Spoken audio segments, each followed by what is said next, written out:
Hello, and welcome to the My Heart and Mind podcast, where it's all about creating the feel-good mindset so you can make the most of every moment and reap the benefits of getting the most happiness out of life. And now, over to your host, Sally Crawley.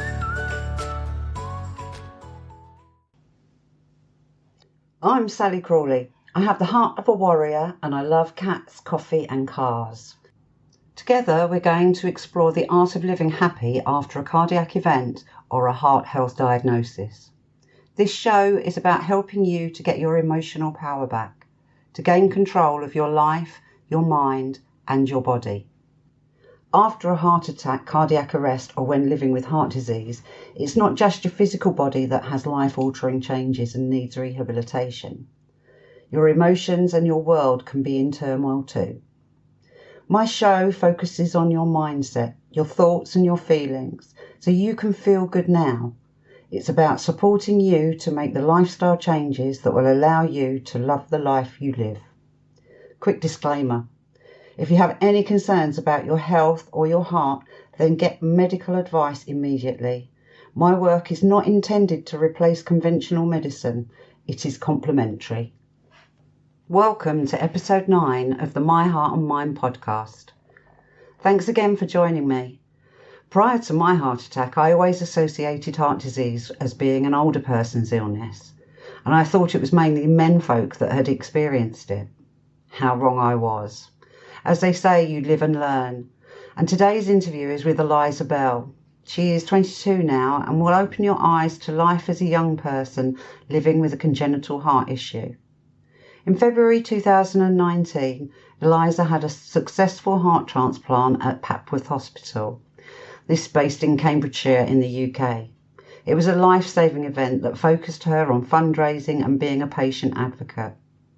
Eliza explains to us how she was born with a congenital heart disease, but didn't know about it until she was 12. What was life like as a teenager? How did she cope after having her first pacemaker aged 14? She shares what it was like being on the transplant list, moving to the urgent list and living in hospital. We talk about invisible illnesses and how it makes her feel, how her heart health has impacted her mental health and how she helped herself. She recognised her need to have purpose and how she started fundraising for Papworth Hospital before she'd even had her transplant, how it helped her by sharing her story, turning something negative into a positive. Eliza talks us through her transplant and the recovery and the changes she experienced. She also talks about her new lease on life. Now she is using her experience and is a mindset coach, helping young people come to terms with living life with a chronic illness. So with no further ado, let me introduce you to Eliza. Eliza, thank you so much for joining me today. Welcome to the My Heart and Mind podcast. I'm really looking forward to hearing from you because I've been listening to your podcast for a long time now, and I actually feel like I know you, especially given our conversation just now. Oh. So I wonder, could you kind of just introduce yourself and, quite importantly, how old you are, and a little bit about your life before your diagnosis? I'm Eliza. I'm 22 years old. I'm on the podcast because I have a genetic condition called Danon's disease, which causes a heart condition called cardiomyopathy. So I've had it since birth, but they didn't really kind of find out about it till I was 12 years old. When I had an episode and had to go to hospital, and it was kind of by chance that they found it. So from the age of 12, they realised I had this condition, and I was told, my parents were told I'd need a heart transplant, but I wasn't actually told this till I was 16. So it was quite a shock. 2 pacemakers and a heart transplant later, I'm talking to you, and I've set up a transplant podcast called Transplant Chats with Eliza, and I think I'm on the 14 episodes, just about to release my 15th, and I chat to people with all sorts of transplants, and it's just kind of like a supportive community where people share their stories, and people going through the transplant process can listen and realize that transplant is a positive thing and does change your life for the positive, in a time where you see all these stats and figures and it just looks so scary. So I just wanted to make a positive resource for everybody that needs it. It's very educational as well for those of us that haven't had a transplant. It really shows the other side of life. And I thank you very much for that, because it has been enlightening. So 2 pacemakers at the age of 14, up until transplant. That must have been quite difficult for you to take on board. What was the impact on your life? Did you have to make many lifestyle changes? Yeah, so I didn't really have my teenagers, so to speak. It was a really quiet life. I wasn't really able to socialize in a way a teenager would usually socialize. I couldn't drink, I couldn't smoke, I couldn't do drugs. Not like I'd want to do drugs anyway, but like FYI. It's the option, isn't it? Yeah, it's the option.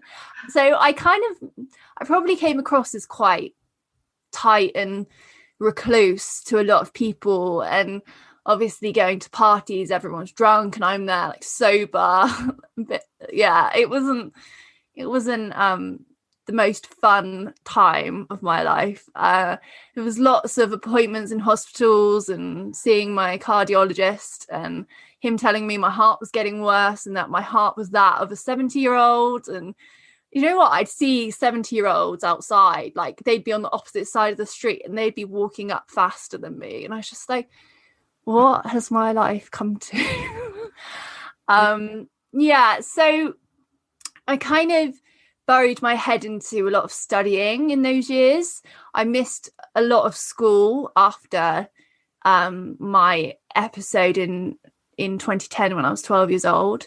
I had pneumonia and a few streps of flu, which meant I had a really bad lung condition as well. So it was, I just put my head into studying, didn't really exercise. I avoided all the PE sessions, which I actually loved. So that was a positive. But yeah, I think I made the best of it. But in reality, I was older than my years. And I think that's what having a heart condition or any health condition does to you. It makes you older and it gives you life experience. Mm-hmm. So how did you feel about yourself? What were the emotions, thoughts and feelings that you had about your life at that time, about the diagnosis and the potential treatment? So kind of when I was 12 to 14, I didn't think there was anything different. Obviously, I'd had a lot of time in hospital, but that kind of became my normal. I started to get heart palpitations and things. Like I go to dance class and all of a sudden my heart would start racing uncontrollably and wouldn't stop. And that was kind of around the time when they decided that the doctors decided to give me my first pacemaker. So obviously having a pacemaker at 14, it's a bit strange, and having that at the children's hospital. So yeah, I think that's kind of a point where I started to realize I need to look after myself. So kind of no contact sports, no like I guess I was very protective around like people like touching me or like hitting me, because I just had this like massive box in my chest. It was quite weird to touch as well. But yeah, so kind of that time it was starting to dawn on me that I was different. But it wasn't probably until I was 16 and I was told I may need a transplant and my heart was getting worse that I was like, oh, like I'm not getting better. My stats aren't staying the same, but they're going down. Mm-hmm. And I guess I just like the fact I couldn't exercise and I couldn't do things that a normal person my age could do just really just grinded against me, and it made me quite frustrated. But as I got closer to my transplant, so like 18, 19, 20, I get really frustrated. I couldn't even like walk down the street to go to the shops. I couldn't walk up a hill. Like, I started to reduce what I was doing to make myself feel normal. And I think I just felt a bit like purposeless. Like, I couldn't work. I couldn't see friends. I was always like really spaced out. And yeah, I suppose you were on quite a number of drugs at the time as well. yeah, I think the main one was frustration.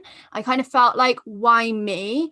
I don't believe in religion or God, but I was just thinking, like, is there someone out there against me? Like, why me? Why do I have to deal with this heart condition? And just felt quite hopeless. Like, I'm not the kind of person that I don't feel sorry for myself, and I never have. And I've always had this really positive mindset. Like, when I've had bad results, or like, oh, it's getting worse, or you're getting close to transplant, I'm like, oh, it's okay. Like, I'll get through it. But slowly coming towards transplant and closer to like really bad heart failure, I guess I just felt like giving up. Yeah, I can imagine. Well, actually, I say I can imagine. I can't imagine what that must be like. I would guess, though, that being on the waiting list was really hard because of you're always waiting on that call, always waiting on the what happens. How did you manage those kind of feelings and the situation? Because I do understand you've actually been put forward a few times for a transplant before it actually happened. Yeah, so that was false alarms, and I think, yeah, so it was the false alarms, and my consultant was sending multiple letters to the hospital before they took notice. But yeah, waiting on the list, it's a really tough time.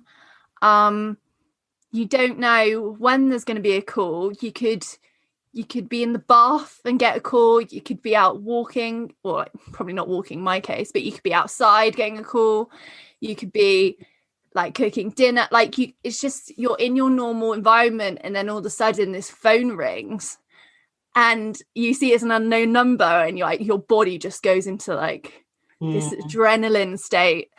I'd always been one of those people, I think, especially when you're at school, you're groomed into thinking, right, what's going to happen in 6 months? What's going to happen in a year?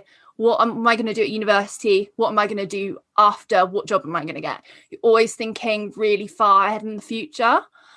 You can't do that when you're on the list, because everything stops and you just have to wait.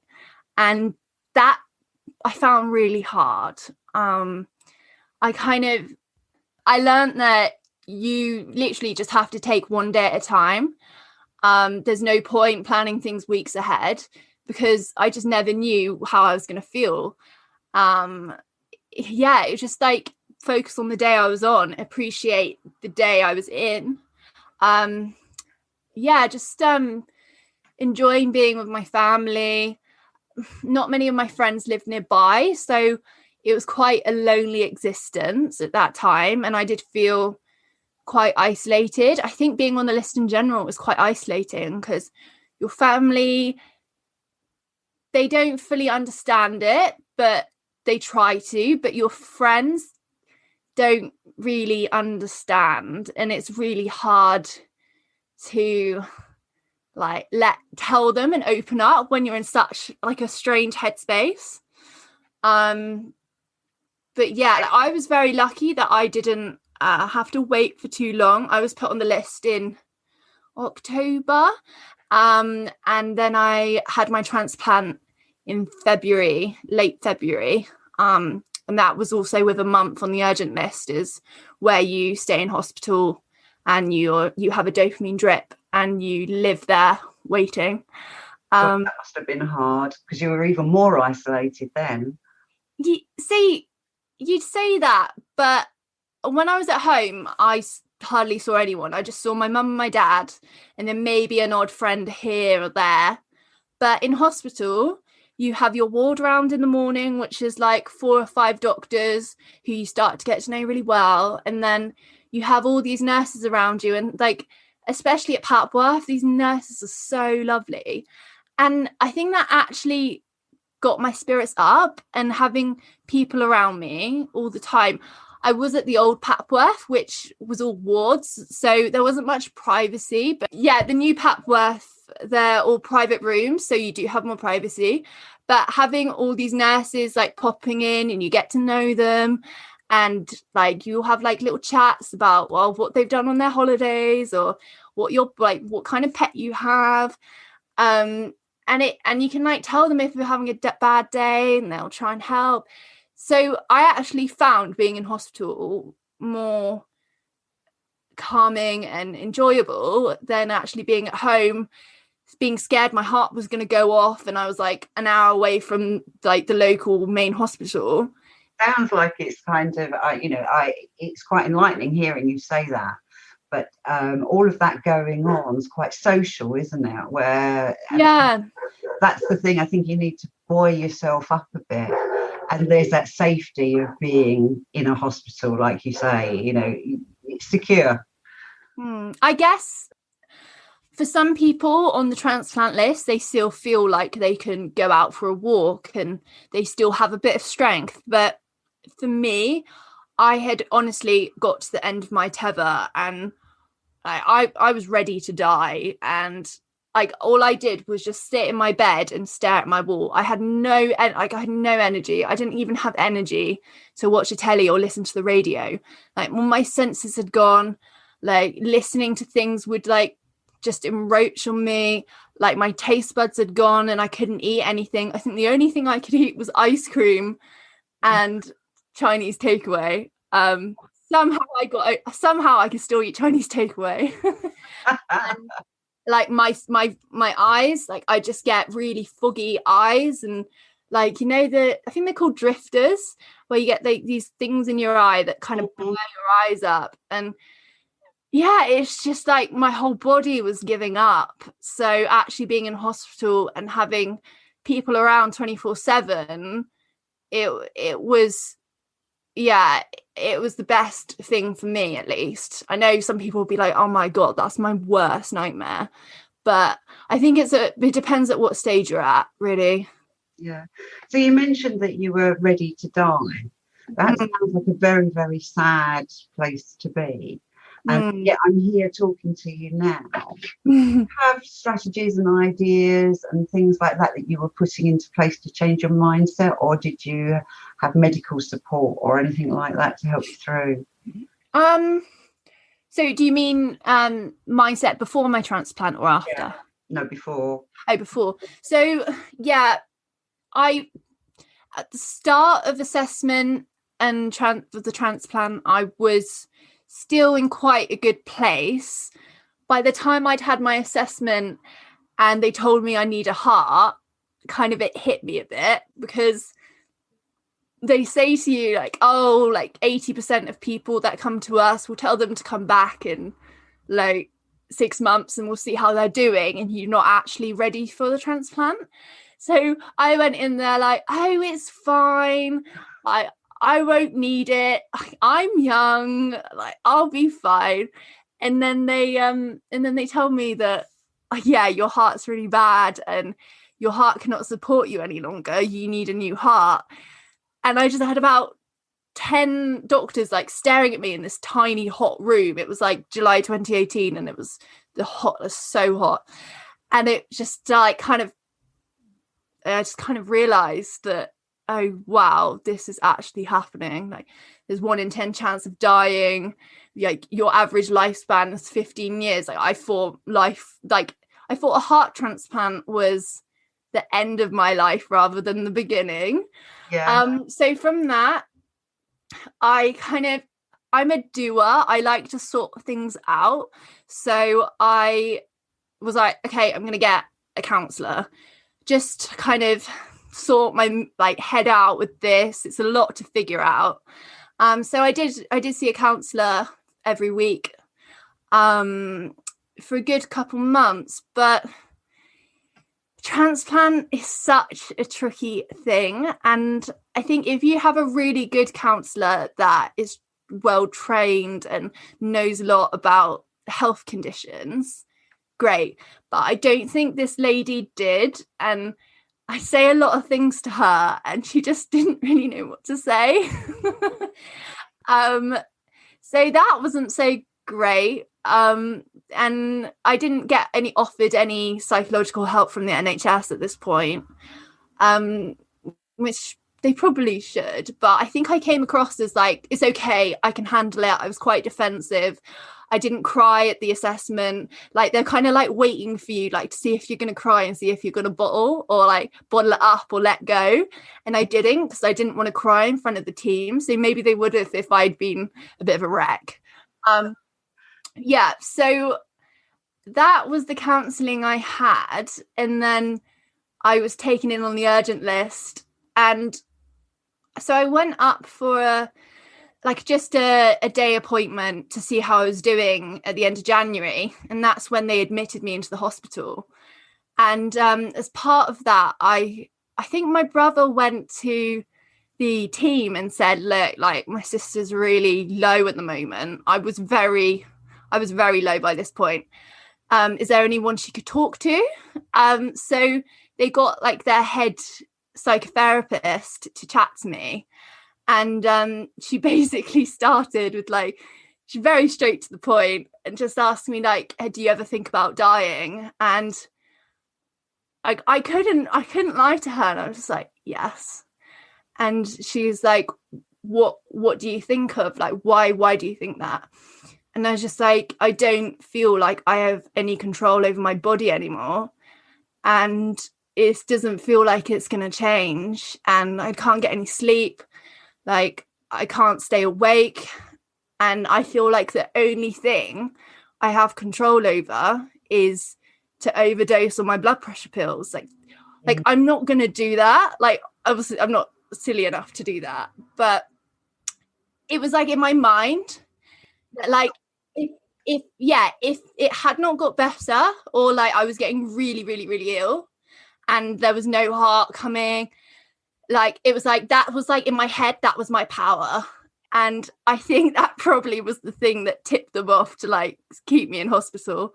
Not because they were like keeping me in an asylum or anything, but I think they realized how bad I was getting just with like my heart failure. And I always thought through this, I kept telling myself, I don't have a mental health condition, but the heart is making me feel like this. My heart condition is trapping me, so I feel trapped in my own body, and that's what's causing these feelings with me. Like, I'm not naturally a negative, depressed person. So I think maybe it was good I was so open with them about that, because it took me onto the urgent list where I was put onto antidepressants, which were sedatives. So they helped me with my sleep, which was really good because I just got no sleep before that. And yeah, so I think it was positive in the end, and actually just saying that and like getting it out was a positive thing. I think sometimes, because of the positivity that you're talking about, we tend to have this front that we put on for the world that is saying, yeah, the world's okay, I can deal with this, nothing's going to get me down. But actually, like, you just kind of, there's those layers of the onion skin underneath. We're not like that. And sometimes we do need to have our voices heard. And it's good that she was quite direct with you, I think. Yeah, there was no other, I can't remember her saying any other questions. It was just straight off, like, how are you feeling? Do you ever think of like suicidal thoughts? But I work better that way, instead of like, how are you today? How has your week been? Yeah. Just like, give me a solid question here. So we talked about leading up to the transplant. Do you want to share anything about the actual transplant itself and how it made you feel? Yeah, so before my transplant, like I said, I was just so foggy-headed. All my senses were really distorted. I just didn't really feel like I had a purpose anymore. Although, like, I did, like, I had friends and family that loved me, and like what I was going through was very valid. But it was a really horrible time. Like all I could think about was what I was not doing and what my friends were doing. All my friends were at uni having the time of their life. And I was just thinking, this should be the time of my life. And I'm just stuck in bed like an old person, or even I used to describe it as, I feel like the sickly like sister or cousin in like one of the Jane Austen books, you know, like these really sickly characters she has where they just stay at home forever. I think they call it the vapors. Yeah, we'll go with that. Yeah, and I just felt really negative about myself and feel like I had nothing to offer because I had no energy. So going on the list and then being in hospital waiting, I started fundraising for the hospital for one of their heart transplant initiatives where they're doing research called it's for the DCD heart. And I kind of realized if I started fundraising whilst I was in hospital, it would give me purpose in a time where I didn't really feel like I had a purpose. So I was kind of like, whatever, I'm not a particularly open person, and I'd never shared my story or shared anything about needing a transplant or heart failure before. But I set up a Just Giving page and I put my face on it, and then I put all my story on it, and then I shared it on Facebook and Instagram and all those places. And it really, like, there was a block there and I just didn't want to share it, but I did. And I started raising loads of money. I think in like the first week I raised about £2,000. Yeah, and that made me feel really good because I was like, even though I'm in a really bad situation right now, I'm using this situation as a positive to raise money for the hospital that's saving my life. And then I had the transplant. So I went in about 5:00 and I came out at about 9:00 at night. So 5:00 at night, and then I came out at 9:00 at night. And then I woke up the next morning in intensive care about 10 a.m. So I definitely wanted to wake up. I just remember like I couldn't open my eyes, but I could hear this person saying like, Eliza, we're going to wake you up now. Is it okay if we take your tube out of your mouth?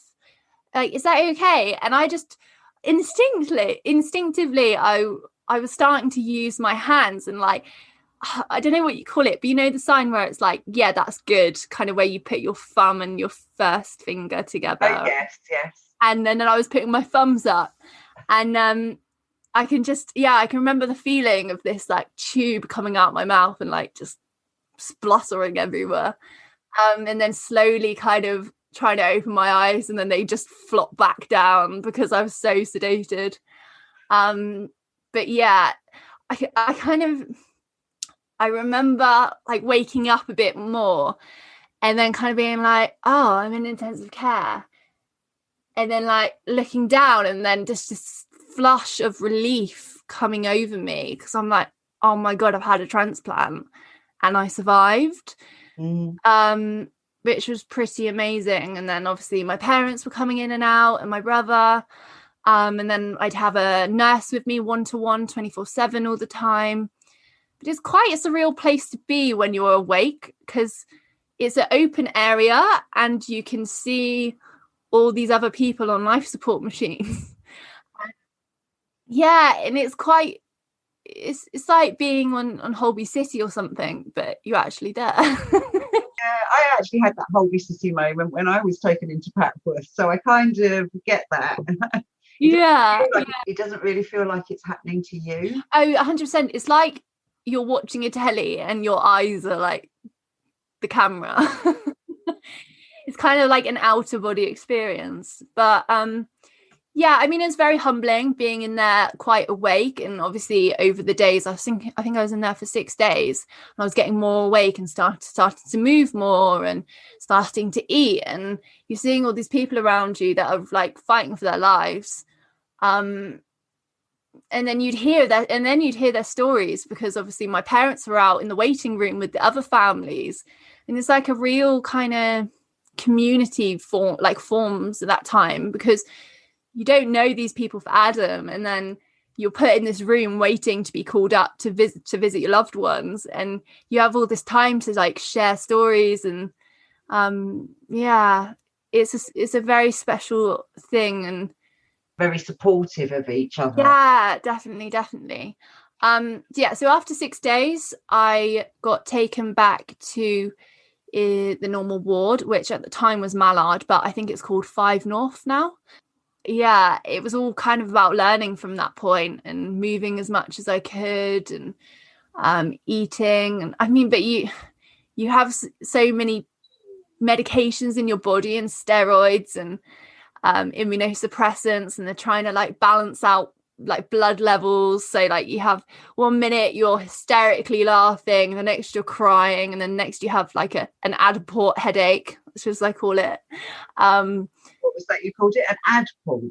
An Adaport headache. It's the immunosuppressant. When they're trying to change the levels, it gives you an awful headache. So it's all about kind of balancing out and just kind of learning about your new body, really. And they're taking tubes out of you, and taking drains out, taking these like internal pacemakers out. So they're always taking these things out of your body, and each thing that they take out is like one step closer to being like normal again, and that recovery. So I was in there for 3.5 weeks after I had my transplant. And I was still fundraising at this time. Because of the steroids, I had so much energy. And so after that, because I live in Cornwall and Papworth's in Cambridge, we rented a flat for a couple of weeks. So I wasn't so far from the hospital, as I was still, a bit nervous about leaving. I always find with Papworth, or my experience with the transplant, is when you go there on the urgent list, you don't want to be there. Like you just want to have your normal life, and you resist things, and you resist nutritionists and physio and all those people. But then when you have your transplant and you're getting better, it's like you don't want to leave. From one extreme to the other. Yeah, exactly. That's my like transplant story. Okay. So there was obviously there's loads going on in that, but your life post-transplant. So how long has it been since you had your transplant now? About 18 months, 19 months, yeah. So what's your journey been like, physically and emotionally? I'd say first year I took very easy. I kind of it's like I took a year out just to kind of get better. I was doing so much fundraising in the first year that was kind of turned into a bit of a full-time job, going like all over the country to like support staff, or do like events or car boot sales and this and that. I think it was just learning how to be a transplant patient, like learning what foods I can eat, what foods I can't eat, avoiding certain things like swimming in the sea. So many things you can't do in your first year. It's quite tricky to, you kind of forget, because you've just been given this new heart and you're like raring to go, and then all of a sudden before you go, the nurses are like, hold up, you can't do this, you can't do this, you can't do this, you can't eat this, you probably shouldn't be doing that. You have to be quite restricted. What kinds of restrictions did you have on food? The whole thing is you can do whatever you want, but they advise you to not do certain things. So eating seafood, eating raw foods, kind of like pates, yogurt's like a no. Anything that's got live yogurt, like probiotics, they go crazy over that. It's a bit like being pregnant, actually. Yeah. Oh yeah, 100%. It's the same as a pregnant woman's diet. So yeah, I mean, 18 months post, I've had a few squid rings, and I've had a few Activias, and I haven't died yet. everything in moderation. Yeah, but I think you just got to recognize what is good and what's bad, and just like have use your common sense. Some of the things on there, like, you can do or take, and you're going to be fine. But if you are really sensible and you don't want anything to go wrong, just don't do any of the things that they tell you not to do. Oh, well, it seems that you've actually done everything the way that you should do, because you sound and look very well indeed. I have a question which you may not be able to answer, but so if I give an example, when I had my 3 stents, literally the next day, the colour had come back to my skin and my lips looked pinker. I actually felt better. I mean, your body had been through a traumatic thing, but did you kind of feel very much different after, from having the new heart that was working more effectively? Oh, 100%. So well, with a transplant, your colour does come back to you. Before my transplant, I was so white, and I was just so cold all the time. But after my transplant, I was just so hot all the time. And I was very red in the face. I remember I think it was like a week and a half after my transplant, I was so red, because obviously all these medications are going through you, and your body, it's just how your body copes. I was so red. One of the doctors thought I had a fever, and I was just, my hands and feet were all in buckets of ice water, because I was just so hot. But in general, the color came back in my face. I know I was on steroids in intensive care, but I honestly felt like I had AA batteries put inside me. I was just so awake and so aware and so present.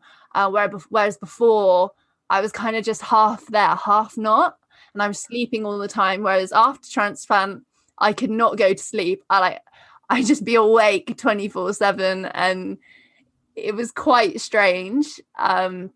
Even now, maybe like when I had my 21st birthday, which was about 5 months after 3 or 4 months after my transplant, it was like an all-nighter in my brother's house. We had a house party, and everyone at 1 o'clock was ready to go to sleep, and I was still come on guys, let's keep going. You were making up for all those years that you missed out. So yeah, it's definitely made such a difference. I was a bit nervous when I first had my transplant, starting to walk, because muscle memory and your brain just starts to think, as soon as you start walking, you're going to get heart palpitations, and you're going to get dizzy, and the blood pressure is going to make you all woozy. So when I first kind of started walking for a longer period of time around the ward, and my heart was starting to go quicker, I was bracing myself for palpitations, and then they wouldn't come. And so that was something I really had to change my mindset on, and understand it's not going to happen, and you're okay to move. Whereas before, I would just reduce my movement, because I was just scared of the feelings in my body I was going to get. So that was a big difference. Learning to trust your body again, I guess. Yeah, and trust it, and know it is going to support me now. Whereas before, I had to support myself mentally, and knowing what I could and couldn't do. Knowing what I could and could not do.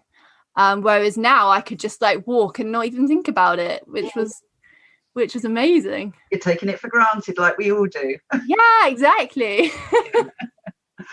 So if I was to say to you, there's the on the waiting list, and then there's the recovery afterwards. Do you have any tips that you could give people for either side of it?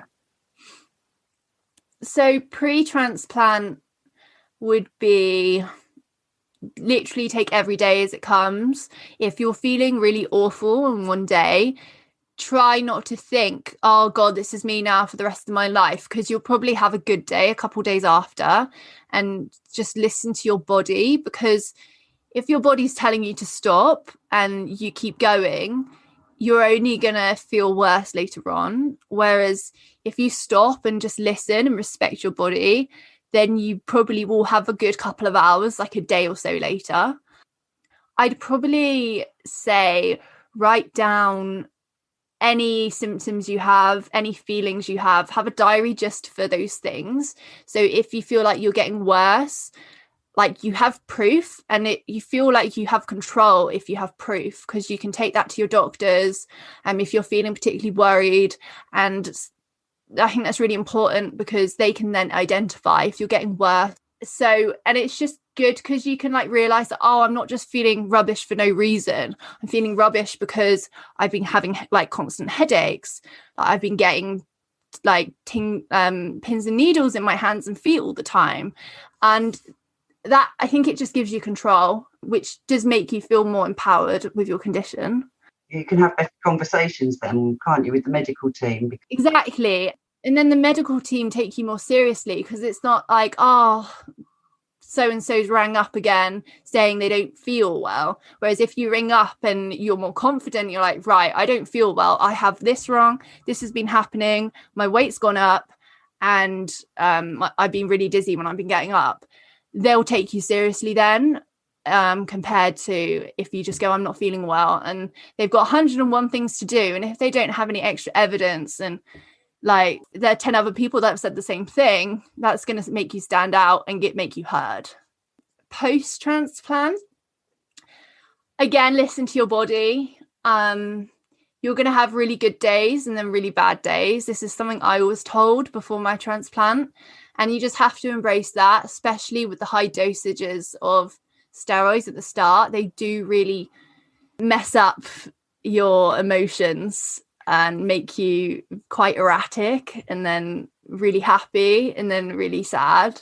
And just the smallest thing can like make you really angry. So that's one thing.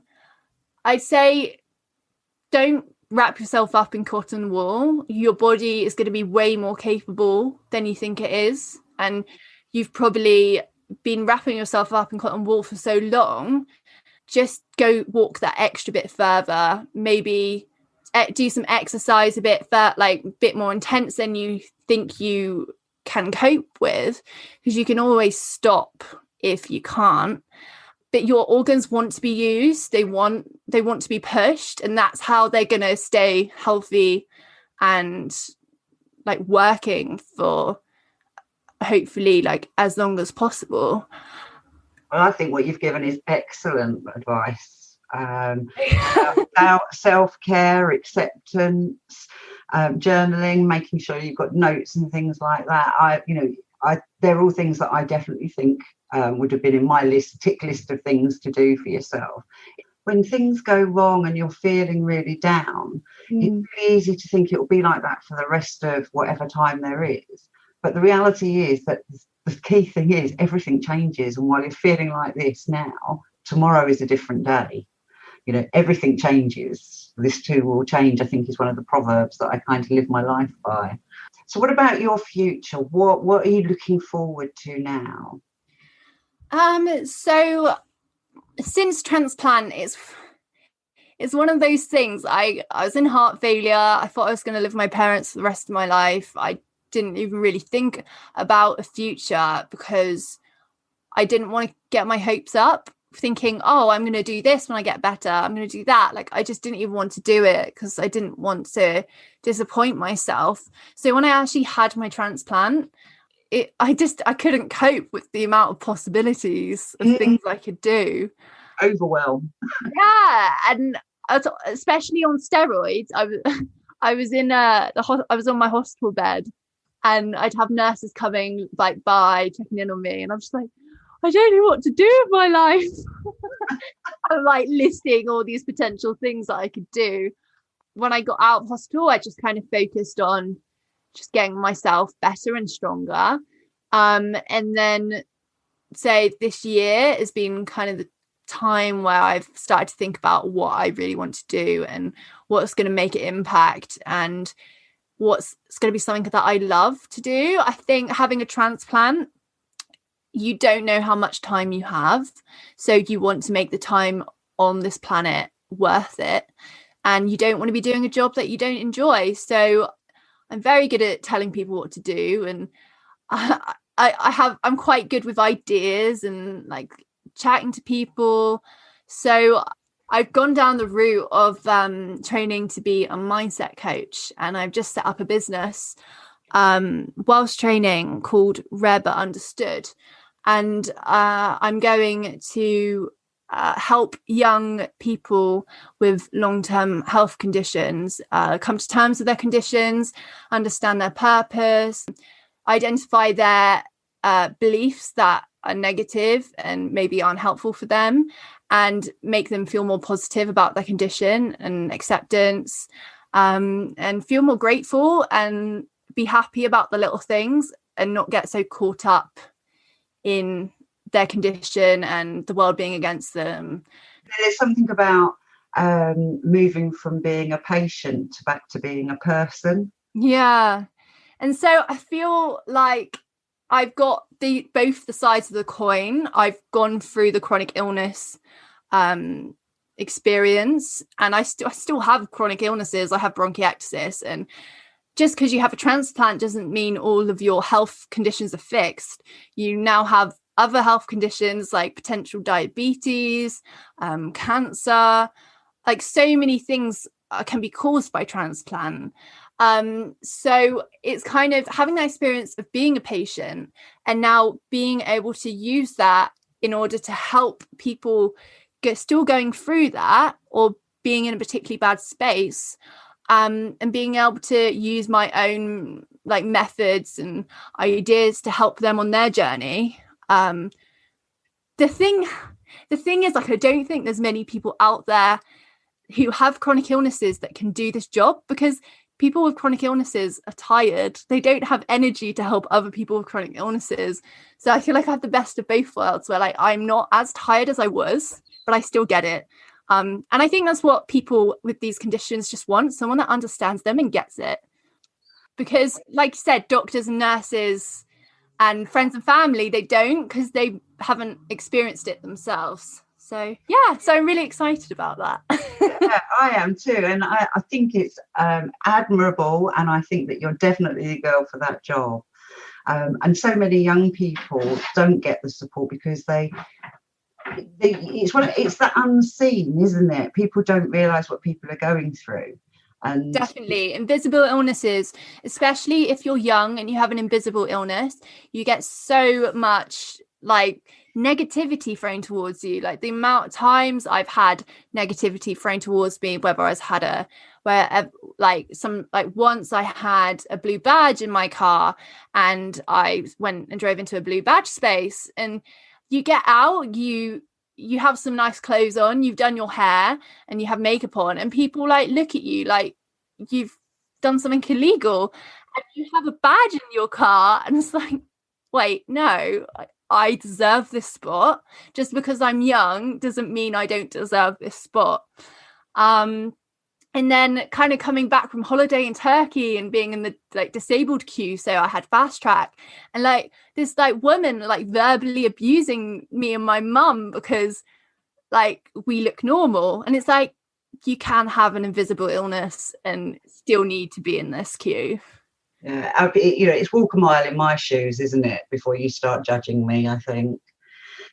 So talking about being in the spotlight, I'd like to kind of wrap up now, but I'd like you to just give our listeners the chance to find out how to contact you with your mindset coaching, and also if they're interested in listening to your podcast. So how can they find you? You can find me on Instagram for my coaching account. It's at Rare But Understood. For my transplant podcast account, just search at Transplant Chats with Eliza. If you don't have Spotify or Apple Podcasts, you can also search the actual podcast at transplantchats.com. So that's pretty easy to find too. Excellent. Well, Eliza, it has been absolutely fascinating talking to you. And I know you described yourself as an older woman, but what I'd like to say is you may be a young, sprightly thing now, but you have the wisdom of the ages, which I think sets you absolutely positively on the right track for helping young people and us more mature people get the right mindset when living with a lifelong illness. So thank you so much. Oh, bless you. Thank you so much for having me too. It's been so great to finally meet you and what you're doing for the heart community. I don't know, do you call it heart community? Cardiac. For the cardiac community is absolutely amazing, and there should be more people like you out there, Sally, and I really hope that the podcast goes really well for you. Thank you. Wasn't she amazing? She's such a wise soul in such a young body. I tip my hat to Eliza. If you want to find out more about her and her transplant chats or her coaching, you can find her details in the show notes. Please, if you have a minute, do give my show a 5-star review on iTunes, and a comment would be really great. The more reviews I get, the more people find out about the show, and the more people I can reach out to and help. So until next week, bye-bye for now. You've been listening to Sally Crawley and the My Heart and Mind podcast, a show for you if you've had a heart attack, cardiac event, or other life-changing experience and want to feel good. It's all about mastering your feelings and emotions so you can feel great and live the life you love. To find out more, visit www.myheartandmind.co.uk and note that that's an AND and not the ampersand character. Go be magnificent.